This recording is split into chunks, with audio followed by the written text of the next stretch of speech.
Hi everybody, Susie Q here at Q Aquatics, and today we're going to be cleaning out the axolotl tanks. Not just this tank, I'm going to use this tank as my example. We're going to be cleaning out my daughter's axolotl tank, and I'll show you that below. So I'll show her how to do mine, and she's going to do hers.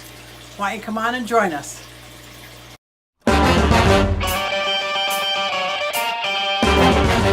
I'm journaling all my experiences into the aquarium hobby as a newcomer, so you get to see my point of view as a newcomer, my good, bad, and ugly. So if you like this kind of content, hit the subscribe button. Thank you.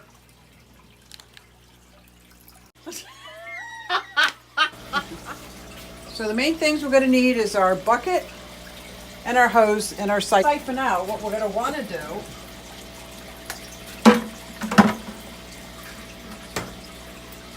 is clean up this tank. So even if it stirs it around a little bit, we'll be able to clean out the water. He started moving forward, so I tried to zoom in so I could catch him. But it didn't really work too well. So right now I'm just cleaning off the glass. And you always want to do this before you clean out the tank. So that's the first step? Yep. This is the first step, so that if there's stuff on the tank and the debris, we're going to get it when we clean out the water. And I only really worry about the front of the glass. I don't really worry about the sides and the back because there's some beneficial things that happen with the algae and stuff on it. This is just for people, for you and I to look in our tank and like it. But the ghost shrimp in there love the stuff that's growing on the sides. Then the next thing we need is our bucket and our hose. And we're going to always want to make sure the bucket is lower than here, because once we start the siphon, this is going to suck up. Well, I have a question. Yes. What happens when your tank's on the floor? We're going to use that smaller bucket that's lower than your tank. You're a genius. Oh, just like that. Now, there are different ways to start a siphon. One is you can suck on it and hope you don't get it in your mouth. My theory is if your water's clean enough for fish to live in, what are you worried about? But when I do the hospital tank, that's got medication in it and stuff. So I'm going to show you another way. Is if you tilt this down and fill it up, let it go through the hose a little bit, fill it up, let it go through the hose a little bit, fill it up. Once it starts coming out the bottom, just turn your main part upside down. Now look, it's sucking. Now with the axolotls, it's not too bad because we usually feed them in their food dish. But now with this thing, what I'm doing is I'm hovering over the sand. I'm not really digging into the sand, into the substrate. I'm just hovering over the top. And we're going to be really careful because we actually have ghost shrimp in here. But I don't want to suck up any ghost shrimp. We got a sucker. Must be from...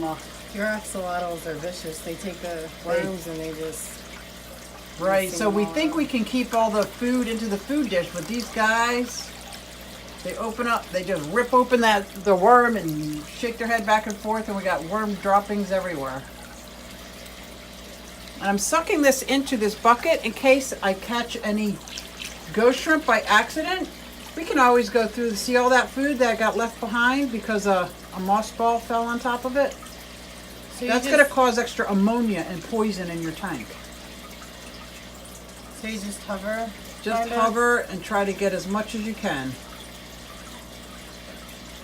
Is it alright if you don't get everything? Yep. Well, we got some ghost shrimp in here. We're going to try to get as much as possible. The ideal, especially with axolotls, is to keep all the food in this. A lot of people feed their axolotls in a separate container so that they're in a separate container? What do you mean? They take them out and put them in another tank to feed them. Oh, really? So that their tank never gets... That's a good idea. And then we scroll through here. Scroll through here. So when you feed the axolotls in a different container, does the water have to, like, I guess you would just use this water. Yeah. Yep.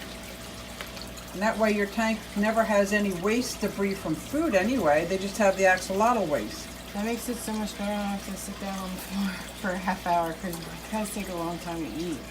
It take like a half hour, 45 minutes. Well, we'll go through when we're done. I'll show you how I feed mine their worms. Right now my axolotls are a little bit bigger than Amy's, so I feed mine earthworms. I don't get them out of my garden because I don't want them to catch any things. I have them raised, tank farm raised. My guy in that blue light, I try to make him come out, but he looks like neon yellow. He looks like he glows. Isn't he gorgeous? That's that Yeah, kind of blue light. leucistic that he is. Now, see these? So I'm going to break the siphon, and in order to break the siphon, you just have to get just a little bit of air in there and it breaks. Look at that, like magic. So these, I'm going to take these out and never squeeze them out in fresh water. You always want to squeeze them out in old tank water, just like they were sponges. Why do you want to? Because See all the dirt that's in there? yeah. If we did that in fresh water, our fresh water where we live anyway, if we had well water it'd be different, but where we live it's filled with chlorine and chloramines, and that would kill. There's so much beneficial bacteria in here that's beneficial to everything in this tank. Now I'm only going to do this to the loose balls. Yeah. This way it cleans it. It's the same process that I'm going to go through when we clean the sponge filter. I am never going to clean the sponge filter in fresh tap water because there's beneficial bacteria. Look at that shrimp. He's eating one of the bloodworms. They love the bloodworms. So I do know that they're doing their job. The mothballs I have in here are basically for extra filtration. We've already gone down now about 30%.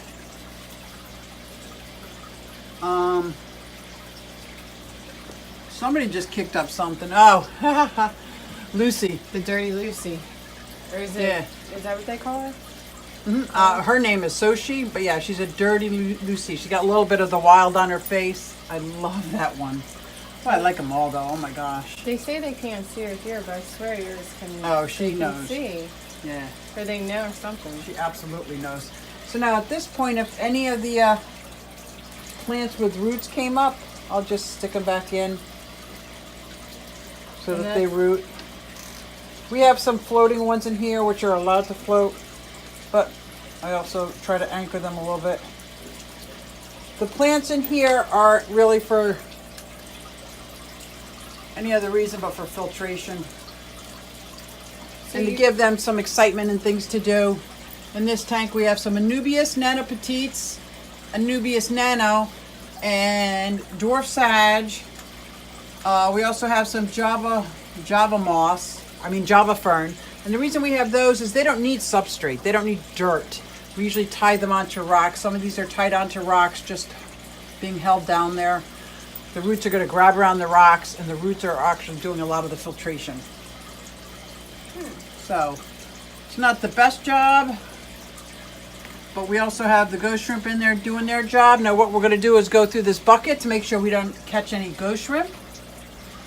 And we're going to put them back in the tank if we did, which I don't think we did. I was watching real careful. And then we're going to fill this back up and we'll go through that process. Okay, we're back with the bucket. So in my town, I can actually sit here and I can smell chlorine and chloramines. Can we point it down No, so I can see the bucket? Okay. So the first thing I'm going to do is do water conditioner. Because we're going to take the temperature and I want the water conditioner to work a little bit. So we're going to follow the directions on the water conditioner, which is a capful for 40 gallons. Well, this tank is only 20 gallons, so it'd be a half a capful, even though we're only using 5 gallons of water. Does that make sense to you? So what this does is this takes the chlorines and the chloramines out. So if you let it sit overnight, all the chlorines would evaporate, but the chloramines I don't believe would evaporate. And what that does is not only does it kill all the beneficial bacteria, it would start eating away at any slime coat that's protecting the animals from things. They need that slime coat on their body. So now what I'm going to do is, while that's sitting there, I'm going to get the thermometer and see what temperature this water is. Because right now their current temperature is 64. And you want it, what's the ideal temperature? For these guys are not tropical, so 64 is perfect. But there's tropical ones out there? That, not axolotls. Those cichlids over there, they're at 78. The goldfish are at 65. Those angelfish are at 78. Oh gosh. See, look, it's perfect, 64.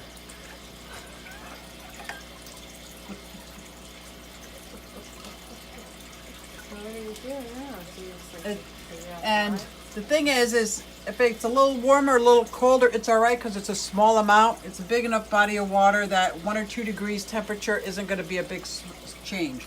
You don't want to go drastic on them.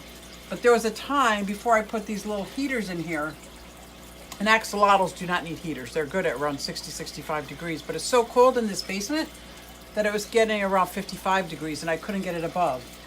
So I put a smaller heater in this oversized tank for now, one of those little plastic heaters, just enough to bring it up to 60 degrees, 64 degrees.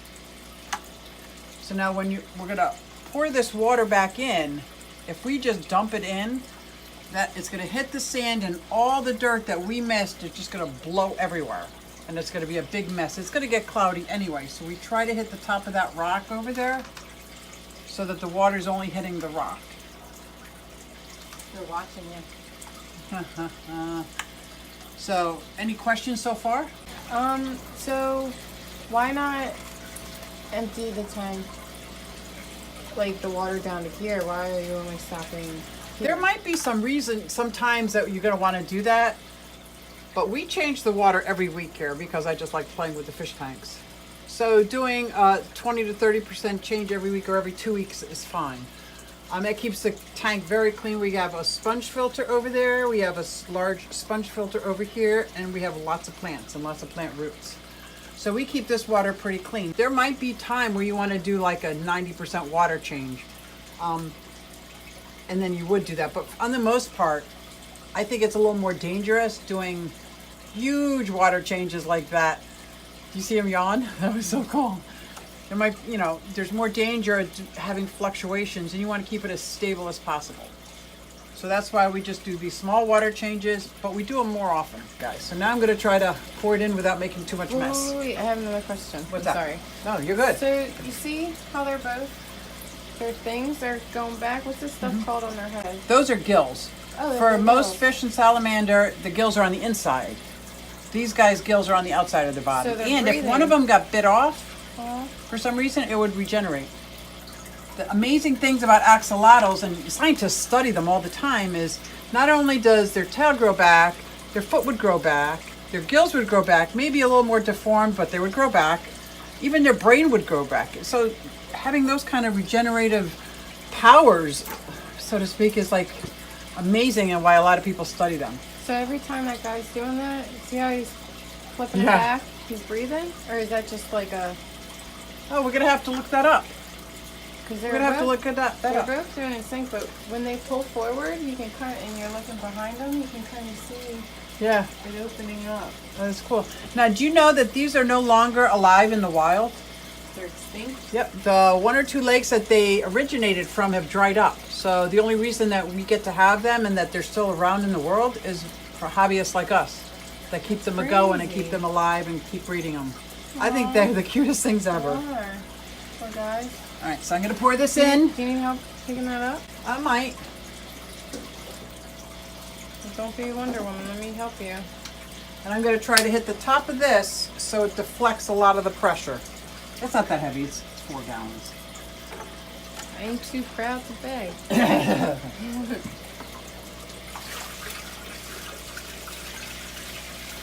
And if you didn't have this rock in here, you could put a colander in here or a plate, anything to deflect it from hitting the sand directly. Nice. Look at the shrimp floating. Ah, Hi. Laguna came out to talk to us. I can see him. I zoomed in. I love his green eyes. But you see how it's kind of cloudy? That will all settle down. And it would have been so much worse if we had just poured it in directly into the sand. So now I look around to see if see how there's some floating things that weren't floating before? Mm-hmm. I'll just grab them. They're dead leaves. They're not going to catch on. They're not going to root. All they're going to do is add a problem. This guy here, he's a stem plant. We'll put him back in the ground.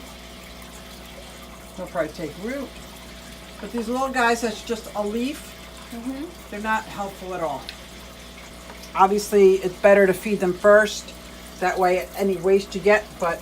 It's a tiny guy. So now, do you want to try to clean out your tank? Yes. Okay, here we go. Okay, so now we're going to start on your tank. First thing you're going to need is that smaller bucket, which means we're going to change less water. The smaller bucket, the hose. So what we're going to do with this tank, since it's lower to the ground, we're going to want a smaller flow. We're going to use this smaller hose. The other hose was at least 3-4 feet long, which we don't need because we're only going from the ground into here. Okay, then since the bigger hose didn't work, we're going to try this hose, but I've never gotten this to work in the past, so I'm not having much luck with it. Here we go. Now hover over the sand. Around the base of all the plants are what we call mom. Doesn't even seem like it's sucking anything up. Yeah, it's coming out. Yeah? Keep going. We got to get next to the sand. Touch the sand. Here you go.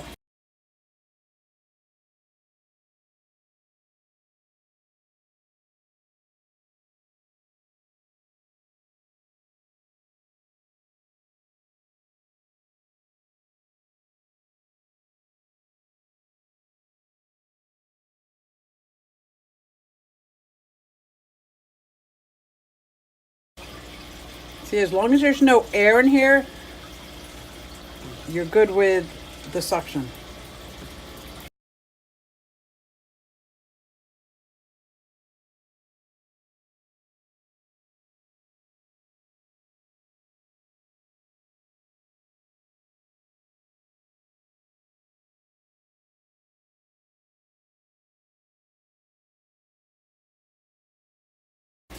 Now in this tank we have the same thing. We have 2 large sponge filters, lots of plants, some decorations to keep them happy and climbing. And so far they love it. They climb on top of it, inside of things. We got, let's see what plants we have in here. We have water sprite, water fern, dwarf sage, anubias. I got some java fern back there and java moss. I got java moss shoved inside the bridge. This guy fell out. Sam is lingering. No, he's attached. He's Oh, just is he? long. He's nice and long. He's like one of my floaters. But you see how these ones came out? Mm-hmm. These ones will grab. Okay, now you want to break the seal. You want to break the seal because look at the bucket. So now if you do that every week, that'll be more than enough. But if you wanted to do more, like I did, twice as much water, then you could do another bucket. But if you're going to do this much of a water change every week, they'll be fine. And I'm not so concerned with the water change as much as these guys are so messy. When they shake these little tiny worms, they go all over. And I don't think the ghost shrimp are actually getting it all. And then this is the rock that you're going to use to put your fresh water on. And we'll clean it off after we put the fresh water in. So we're going to fill up a bucket. We're going to make sure it's the right temperature. Did I have floaty plants that were not good? I do. This dwarf sage has roots on it, so we'll put that back down in the ground. Perfect. This one doesn't. And this one doesn't. And that one doesn't. And you just try to get rid of as much waste and debris as needed, because it's not going to help your axolotls at all. My guy, he doesn't even look green. He looks like tan in the light. Yeah, they're all different shades of wild. They're all different shades of axolotls. He's got a lot of freckles. I never noticed that. He is because adorable. It's so dark and that light is so bright. I like him. He's got green eyes though. Yeah, he does. All right, so we just brought some fresh water back right out of the tap. Well, I forgot to clean the glass with this. Oh, you're right. We did forget to clean the glass. So now, do you remember what we do with this water now that we just poured it out of the tap? I'm going to pour it slowly onto that rock. Now, keep in mind, if you smell the water, you'll be reminded that that's filled with poisons. That's filled with chlorine and chloramines. This is. Not poison to us. Yes. The chlorine and chloramines actually makes water drinkable to humans, so we don't get sick, but it will kill them. Well, did we put that little drop of stuff in? That's what we got to do next. Okay. That's called water conditioner. So why don't you go grab the water conditioner and we'll put that in. I use Prime. Look at him digging. Oh, Digging it up. what a cutie. You're like, all right, feed us now. Alright, where am I getting this conditioner? It's called Prime water conditioner. There's all different kinds. This is the kind that I get. Can I show the camera? Okay. I actually have a gallon jug upstairs that I just keep pouring it in the two when I use it. So now you're going to want to put like less than a half a cap. Just pour half a cap in. A little bit more. A half a cap would do this whole tank. Right. So now what we're going to want to do is, since I was doing this really quick, we're going to want to make sure the temperature is accurate. Oh, yeah. It is. It's 65 degrees. Nice. So now you're going to try to pour it in there. If you want me to do it? I'll try. Okay. And hit that rock and not the sand. She's a real dirty Lucy, get it? Alright. So pour it on the rock. And not the sand. Like that? Yep. Perfect. Perfect. See, you're not kicking anything up. Keep going? Yeah. All of it.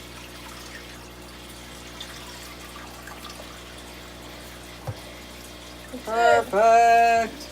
Now, don't fill these up all the way because we know they like to climb, and I don't want anybody climbing on. Not that I think they can get out like this, and we have a cover on it, but I just don't want anything to happen to them.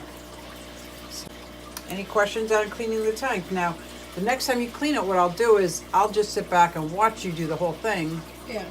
And then once you're comfortable, hey, you can clean out all my tanks. Sound good? Sounds good.